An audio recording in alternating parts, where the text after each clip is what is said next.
So friends, మనమైతే ఇప్పటివరకు introduction అయిపోయింది, ఫుడ్ మెటీరియల్స్ అండ్ సోర్సెస్ అయిపోయింది. So plant parts and Animal product as for ఇది కూడా కంప్లీట్ చేసుకున్నాం. సో దెన్ మనకి ఏంది 1 2 3 4th activities on the topic of sprouts and behave. So మనకైతే 2 యాక్టివిటీస్ ఉన్నాయి. ఇంత పెద్ద యాక్టివిటీస్ అయితే కాదు, general thing. So first activity 1 వచ్చేసి మనకి ఏం లేదు, స్ప్రౌట్స్ ఎలా తయారు చేసుకోవాలో మనకు అదొక యాక్టివిటీ. సో బేసికల్గా ఇంకో ఒక యాక్టివిటీ వచ్చేసి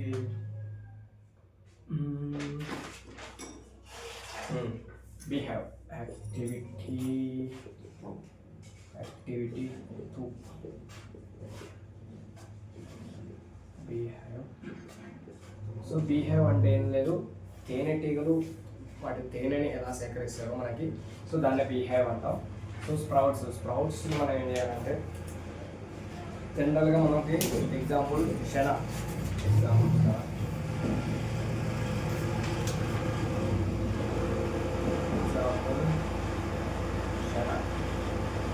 అండ్ ఇంకా గ్రీన్ అంటే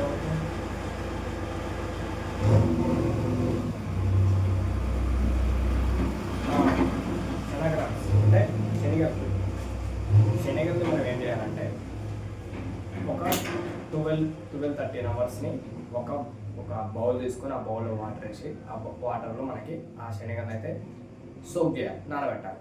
ఒక 12 అవర్స్ 13 అవర్స్ నానబెట్టి ఏం చేయాలి, వాటర్ని సపరేట్ చేసేసి మనం ఆ శనగల్ని కొంచెం ఒక మంచి వెట్ క్లాత్ని తీసుకొని దాన్ని డ్రై చేసి మళ్ళీ ఒక కొత్త బౌల్లో పెట్టాలి, without water. Just open place కొంచెం దాని మీద ఒకటి పెట్టేసి దాన్ని ఒక 12 అవర్స్ దాకా వదిలేయాలి దాన్ని మళ్ళీ. సో అగైన్ మళ్ళీ ఇప్పుడు నెక్స్ట్ డే మనం దాన్ని అబ్జర్వ్ చేయాలి, ఏంది కొంచెం మొలకలు అయితే మనకి స్ప్రౌట్స్ అనేవి రావడం స్టార్ట్ అవుతుంది. సో దెన్ ఏం చేయాలి, ఇంకా కొంచెం స్ప్రౌట్స్ రావాలంటే ఏం చేయాలంటే మళ్ళీ మనం నెక్స్ట్ డే కూడా వాటిని డ్రై చేసి అట్లనే మళ్ళీ వాటర్లో వేసి తీసి మనం డ్రై చేయాలి. సో దెన్ ఏంటంటే మనకి మొలకలు అనేవి ఎక్కువ వస్తుంది అనమాట. ఇంత డీటెయిల్గా కాకుండా కానీ నార్మల్గా మనం ఊర్లో ఉంటాం కాబట్టి, నేనైతే ఊర్లో ఉంటాను. సో ఊర్లో ఉన్న వాళ్ళు ఇప్పుడు ఏంది, పొలం పని చేస్తాం. పొలం పనిలో ఎట్లుంటుంది, నార్మల్గా రైతులు ఏం చేస్తారు, వాటిని స్ప్రౌట్స్ రూపంలో చేంజ్ చేసి మనకి తుకం పోసేటప్పుడు అంటే వాళ్ళు ఏం చేస్తారు, ఫస్ట్ డేని ఆ వడ్ల సంచిని తీసుకెళ్ళి వాటర్లో డిప్ చేసేసి నానబెడతాం. నైట్ మొత్తం ఒక ఫుల్ నైట్ నానబెట్టి మార్నింగ్ తీసేసి బయట డ్రై ప్లేస్లో పెడతాం. దెన్ అగైన్ మళ్ళీ నెక్స్ట్ డే నైట్ నానబెడతాం, తీస్తాం. అట్లా ఒక 3 days చేసినాక 4th డే ఏం చేస్తాం, మనకి ఏంటవి ఆ వడ్ల గింజలకి అనేది మొలకలు అయితే రావడం స్టార్ట్ అవుతుంది. సో దాన్ని తీసుకొని మనం పోయి అది చేయడం, ఇవన్నీ తుకం పోయడం ఉంటుంది. సో అదే బేసిక్ థింగ్, అదే యాక్టివిటీ ఇక్కడ ఎక్స్ప్లెయిన్ చేయబోతున్నాం అన్నమాట. అదే యాక్టివిటీ మీకైతే ఇప్పుడు బేసిక్ ఐడియా వచ్చి దాని యాక్టివిటీ 2 వచ్చేసి మనకి బిహేవ్. సో బిహేవ్లో అంటే తేనెటీగలు తేనెని ఇట్లా సేకరిస్తారో మనకి చూద్దాం. మనకి నేను షార్ట్కట్లో ఒక షార్ట్కట్ ఫామ్ రాస్తాను.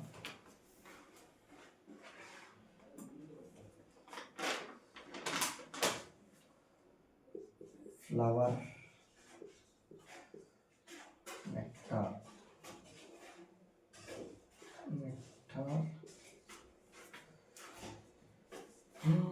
only part of the year.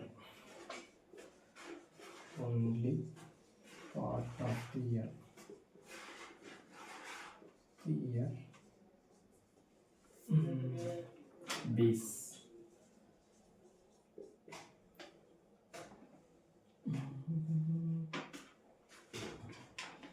stores nectar throughout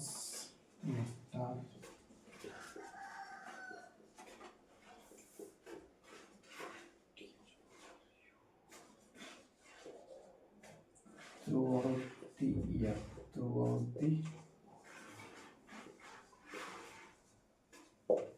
so బేసికల్గా మనకి ఈ బీస్ అంటే మనకి తేనెటీగలు. ఫ్లవర్స్ ఏం చేస్తాయి, వాటి నెక్టార్ అంటే ప్రతి ఒక్క ఫ్లేవర్లో కొంచెం ఒక నెక్టార్ అనే పార్ట్ ఉంటుంది. ఆ పార్ట్ మీకు ఫర్దర్ క్లాసెస్లో దాని గురించి డెప్త్గా అర్థం చేసుకోవడం. బట్ ఇప్పుడు నెక్టార్ అంటే మీకు అంత అవసరం లేదు కాబట్టి, నెక్టార్ అనేది ఒక స్వీట్ పార్ట్ ఫ్లవర్లో. సో ఆ స్వీట్ పార్ట్ని ఏంది, ఆ ఫ్లవర్స్ బట్ ఇఫ్ లెవరెన్స్ కోసం సమ్ వేరొక దాని ఏంటి సెక్షువల్గా పార్టిసిపేట్ చేయడానికి సో యూజ్ అవుతుంది అనమాట. సో ఇప్పుడు ఈ తేనెటీగలు ఏం చేస్తాయంటే వాటికి ఆ నెక్టార్ని ఫ్లవర్స్ నెక్టార్ని ఏం చేస్తాయి కొద్ది టైం వరకు సెక్షువల్గా పార్టిసిపేట్ కావడానికి అవి యూజ్ అవుతుంది. అప్పుడు అదే టైంలో ఇప్పుడు ఈ బీస్ ఏం చేస్తాయి అంటే ఆ నెక్టార్ని కలెక్ట్ చేసుకుంటాయి. అక్కడి నుంచి ప్రతి ఒక్క పార్ట్ ఏంది నెక్టార్ ఒక ఫ్లవర్ నుంచి ఇంకొక ఫ్లవర్ నుంచి ఇంకొక ఫ్లవర్ నుంచి ప్రతి ఒక్క ఫ్లవర్ నుంచి ఆ నెక్టార్ని మనకి ఈ బీస్ ఏం చేస్తాయి అంటే కలెక్ట్ చేస్తాయి. సో ఆ కలెక్ట్ చేసిన టైంలోనే ఒక ఫ్లవర్కి ఇంకొక ఫ్లవర్కి మనకి ఏం జరుగుతుంది అక్కడ సెక్షువల్ ఇంట్రాక్షన్ అనేది జరుగుతుంది. సో ఆ సెక్షువల్ ఇంట్రాక్షన్ యూజ్ చేసుకొని మనకి మళ్ళీ ఫ్లవర్కి వాట్ సీడ్స్ రావడం, మళ్ళీ అది ఫ్రూట్గా చేంజ్ కావడానికి మనకి యూజ్ అవుతుంది అనమాట. సో అది ఫర్దర్ ప్రాసెస్లో ఇండెప్త్గా అర్థమవుతుంది. బట్ ఇప్పుడు ఏంటి బీస్ అనేది ఆ నెక్టార్ని కలెక్ట్ చేసుకుంటాయి. కలెక్ట్ చేసుకున్న నెక్టార్ని ఏం చేసుకుంటాయి అంటే అది స్టోర్ చేస్తాయి మన దగ్గర తేనె పెట్ట. సో అక్కడ స్టోర్ చేసుకొని అది త్రూఅవుట్ ద ఇయర్ అది కాపాడుతుంది. ఆ గ్యాప్లో మనం ఏం చేసేస్తాం అన్నమాట. సో కొంతమంది అడవిలో ఉండేటాళ్ళు వాళ్ళు ఈ ఫుడ్ మీద డిపెండ్ అవుతారు. సో వాళ్ళు అక్కడికి వెళ్ళి ఆ తేనెటీగల్ని కొట్టేసి కొట్టి ఆ తేనెని మనం కలెక్ట్ చేసుకుంటాం. ఇప్పుడు మనం ఆ తేనెను కూడా బయట ఫుడ్ ఐటెంలోకి డైరెక్ట్ కన్జ్యూమ్ చేయడానికి తేనె వల్ల కూడా చాలా బెనిఫిట్స్ ఉంటాయి. సో అది అనమాట ఈ 2 యాక్టివిటీస్ దాని గురించి ఈ నెక్టార్ గురించి ఉందన్నమాట. ఇంకా నెక్స్ట్ ఫర్దర్గా టాపిక్ వచ్చేసి మనకి ఫైనల్గా ఈ టాపిక్ కూడా కంప్లీట్ చేసుకున్నాం. నెక్స్ట్ చాప్టర్ వచ్చేసి last topic. I think topic మీద రబ్ చేసేస్తున్నా.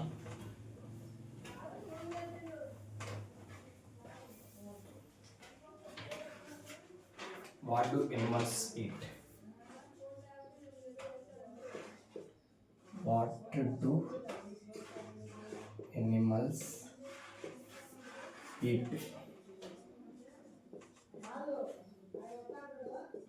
సో ఇప్పుడే మనం కొంచెం బయాలజికల్గా కొంచెం డెప్త్గా మనం ఇప్పుడు ఒక కొత్త 3 words నేర్చుకోబోతున్నాం. ఈ 3 words పక్కా మనం నోట్ చేసుకోవాలి. ఎందుకంటే ఫర్దర్గా క్లాసెస్లో ప్రతి దగ్గర ఈ హెర్బివోర్స్ నాకు కొంచెం హెర్బివోర్స్, కార్నివోర్స్, ఓమ్నివోర్స్.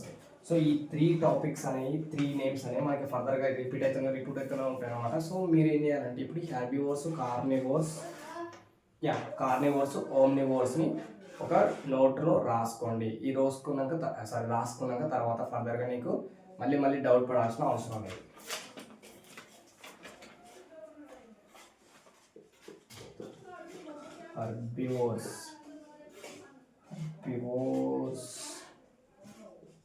herbivores